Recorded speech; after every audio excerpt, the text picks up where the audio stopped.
Christmas was on its way, and my heart was beginning to cry out for Agatha. It had been so long since those days and nights on Crete, which had ended so sorrowfully at the end of the summer. And now all I wanted to do was to get up to Germany to be with her.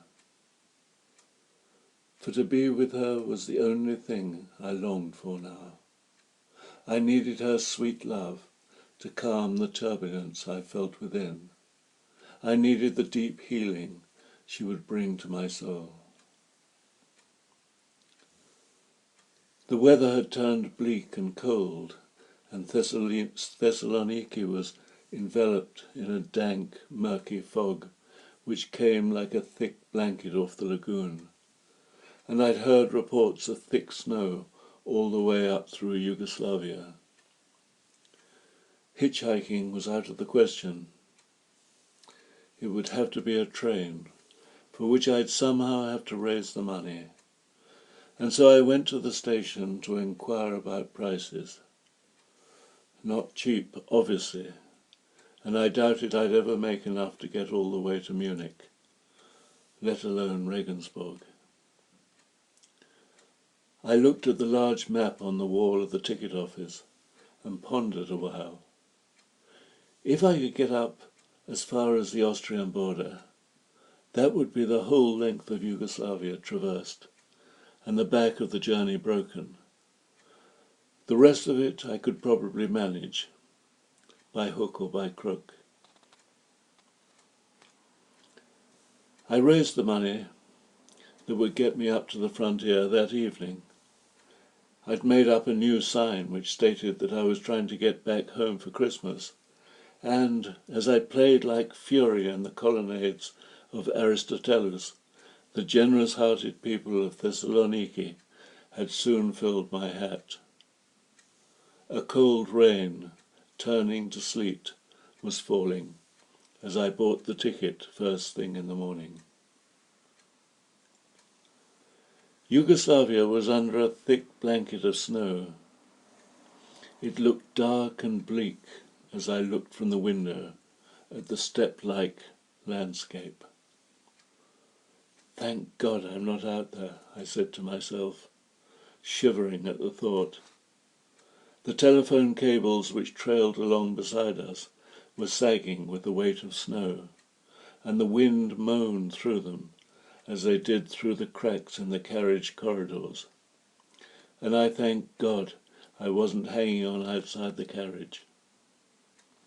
I was snug in a compartment, which much of the time I had to myself, so I could stretch out and wrap my sleeping bag around me.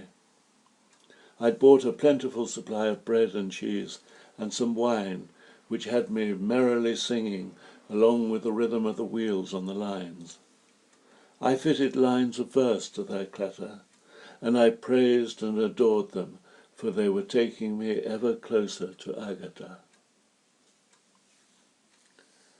In Skopje, gypsy urchins clambered into the carriages as soon as we came to a halt. A wild-eyed one with a head cropped like a bullet pulled back the door of my compartment. "Money," he demanded. His hand struck out like a punch towards me. "Imam Keklovi," I told him in his tongue. He looked at me, taken aback. "Money," he repeated, quietly this time, looking at me very carefully, not at all sure what to make of me. "Imam Keklovi, morpral, dik." And I pulled my pockets inside out to show him. Completely at a loss as to who I was and how I should speak to him in his own language, he stared at me, muttering, "Keklovi, Keklovi," and dashed on up the carriage. The further north we got, the heavier the snowfalls became, and the miles monotonously passed with never a break in the white landscape through the window. Coming through the plains of Croatia, we pulled into the station at Vrpolje. I leapt excitedly to my feet and leant out. to see if I could see Bayer's father, who was the station master, with his flag and his whistle, or anyone else I might know. Except for a few people alighting, there was nobody on the platform. How strange it all looked under snow. It was always blazing summer or mellow autumn when I was here, and it was hard to match what was greeting my eyes with a place I had loved and had my heart broken. I was tempted to get up and wander up into the village. Perhaps Bayer's father could alter the dates on the ticket so that I could resume my journey in a few days' time. But that was unrealistic, and now the train was jolting back into movement, and we were off. Towards the frontier, I started to get nervous. My legality would be expiring there, and for the rest of the journey, I'd have to be on my toes. At the frontier, both Yugoslav and Austrian guards got on and checked passports and luggage, and then, without too much delay, we were rolling into Austria. Darkness had fallen outside, and the lights of the carriages lit up the snow which lay alongside the tracks. A good thing about these compartments was that there was nothing to stop you sliding in under the seats, which I'd long ago noticed and resolved to do so when the dreaded inspections came. I was about to do so, immediately after we started off into Austria, determined not to be taken by surprise as I had been that time in Portugal, when I not expected a control so soon after the frontier station. But then, just then, damn it, a young man came in and sat down opposite me. This was a definite spoke in the works of my plan. What should I do? Should I just go ahead anyway, regardless of what he might think? Or strike up a conversation with him, to test the water, as it were? I observed him out of the corner of my eye. He looked all right. A little bohemian, in fact. Probably a student. I had to manoeuvre quickly, and so I said, "Guten Abend." "Ah, good evening," he said in excellent English, and smiled. "Are you Irish? You look Irish." A little bit, I laughed. I knew who was going to be on my side, so I wasted no time and said, "Look, I'm travelling without a ticket, and so please excuse me, I'm going to hide under the seat." "Ah, yes," he said, his eyes lighting up. I want to see this." And with a laugh of relief and a smile of gratitude towards him, I carried my plan into action. Not a moment too soon, for almost immediately the compartment door was slid open, and a pair of jackboots were 2 feet from my head in my dark lair. "Reisepass, bitte," I heard him demanding, and then a click of the heels and he was gone.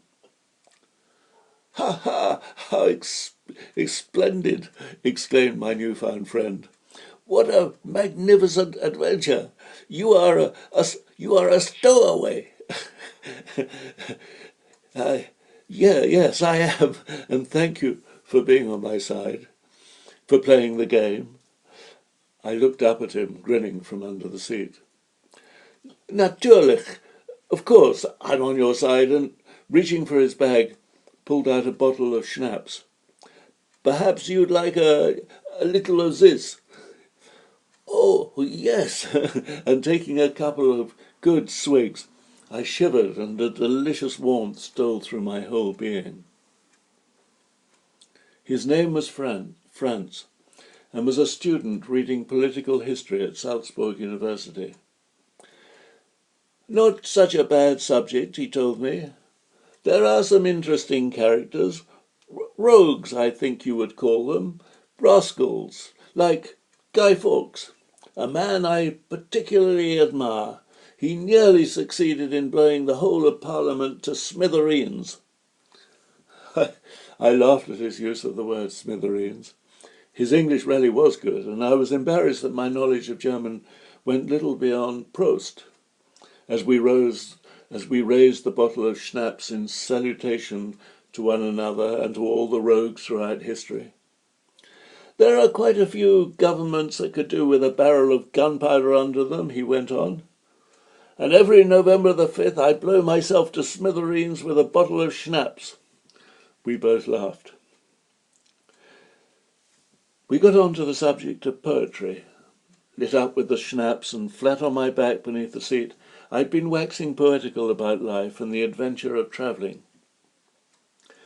"You sound like a poet," he said. "In fact, the way you speak reminds me of the poems of Hermann Hesse." He was a true romantic. Do you know him? Hesse? Oh, yes, I exclaimed, delighted at the mention of him. One of the most precious books in my library in England was his Wandering, which were short extracts from his diary, illustrated with pencil sketches, which he wrote on his journey, on foot from Germany down through the Austrian Alps to Italy, and which I'd given to my mother one spring day as I set off on my travels south. It seemed to encapsulate everything I felt about my own wandering. "Yes," said Franz, obviously pleased that I'd read him. "That is a beautiful book. Many people dream of doing what he did, just leaving everything behind, including his old self, and setting off into the unknown. Though, of course, very few people actually do it. I think you have followed in his footstep, yeah?" He laughed, handing me the bottle. "And you should read his poems. You will like them. They are so sensitive and romantic and full of nature." "I will," I promised. Perhaps Agatha would have them and would be able to translate them for me as we lay in bed drinking wine. The schnapps was working wonders. I was glowing with it in my dark cubbyhole under the seat, and I liked Franz very much. He was warm and humorous with a glint in the eye. He'd be fun to go out on the town with, sink some beers, chase some girls. Perhaps I'd get to Salzburg one day, and he'd take me on a tour of the beer houses. I can imagine old cobbled streets, bridges over whatever river it was that ran through it. Is it the Danube? I can't remember. I'm not sure. Anyway, and beautiful flaxen-haired women. I was getting carried away.